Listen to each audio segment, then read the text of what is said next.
Assalamualaikum warahmatullahi wabarakatuh. Waalaikumsalam warahmatullahi wabarakatuh. Bismillah. Semoga Allah merahmati Ustadz Nuzul dan selalu dilindungi oleh Allah.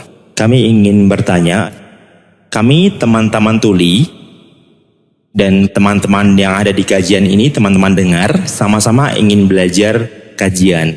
Tapi yang membedakan adalah aksesnya kami. Aksesnya seperti apa? Maksudnya teman-teman dengar di sini biasanya bisa sambil membaca, kemudian bisa mendengarkan kajian.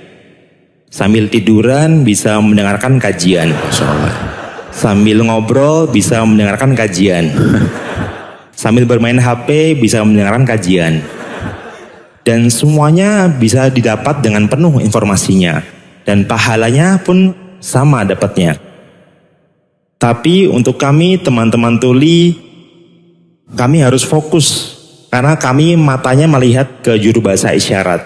Jika kami menengok sebentar saja, pahalanya akan berkurang. Nah, mungkin dari sini kami sedikit ada rasa hasad kali ya. Assalamualaikum warahmatullahi wabarakatuh. Pertama jazakallah khair kepada teman-teman tuli, dan memang mereka senang dipanggil dengan istilah itu ya, teman-teman tuli.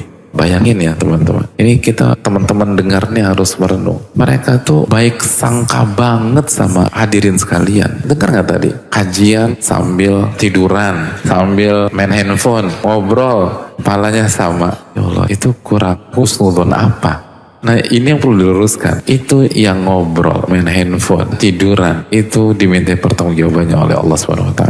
Pahalanya beda. Bisa jadi gak dapat pahala. Dosa bisa jadi. Kenapa? Meremehkan ilmu itu bahaya. Perintah Allah itu dan Rasulnya alaihissalam ta'zimul ilm, memuliakan ilmu. Orang yang punya akal sehat itu sepakat. Orang yang dengar sambil main handphone, tiduran, ngobrol, itu meremehkan, bukan memuliakan. Kalau nggak percaya, suruh orang-orang itu bicara sebagai public speaker. Lalu audiensnya tidur-tiduran, main handphone, ngobrol. Kira-kira perasaannya gimana? Baper. Kenapa? Karena dia merasa diremehkan. Nah kalau Anda merasa diremehkan, kenapa Anda remehkan dan rendahkan ilmu Allah Subhanahu wa Ta'ala? Jadi teman-teman tuli, orang-orang seperti itu bermasalah. Jadi jangan ngiri sama mereka. Gini loh, kalau Allah Subhanahu wa Ta'ala kasih kita kendala mendengar karena kekurangan yang Allah kasih, akhirnya kita hanya paham 30% dari materi yang disampaikan. Lalu kita berusaha mengamalkan hal tersebut yang 30% itu, maka kita telah berjalan menuju surga Allah Subhanahu wa Ta'ala. Kenapa? Karena kita mengamalkan firman Allah Subhanahu wa Ta'ala, fattaqullaha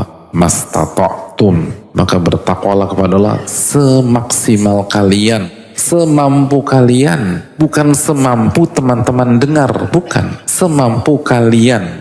Makanya salah satu masyayikh itu pernah mengatakan, kalau saya punya dua murid, yang satu cerdasnya keterlaluan, cerdas banget nih orang. Yang kedua antonimnya. Yang pertama ini kata beliau ujian nilainya 9,5 atau 9,7 lah. Yang kedua dapat nilai 4. Namun yang nilai 9,7 itu dengan konsep SKS, sistem kebut sesubuh gitu.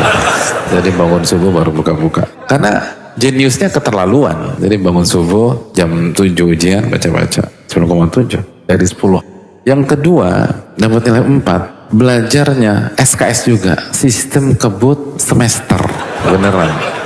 Jadi dari hari pertama masuk itu belajar terus sampai hari ujian, tapi memang kemampuannya 4 udah mentok, udah dijungkir balik untuk dapat 4,1 aja nggak bisa, udah 4 udah kalau lihat mukanya 4 nih orang udah gitu udah. Jadi udah mentok. Kata beliau, yang akan saya kasih hadiah atau reward adalah yang kedua. Yang pertama dihukum. Kenapa? Karena yang kedua sudah mengamalkan surat At-Taghabun, fattaqullaha mastata'tum. Adapun yang pertama muqassir, dia menyia-nyiakan kejeniusan dia dari Allah. Itu konsep kita, itu baru bijak hadirin.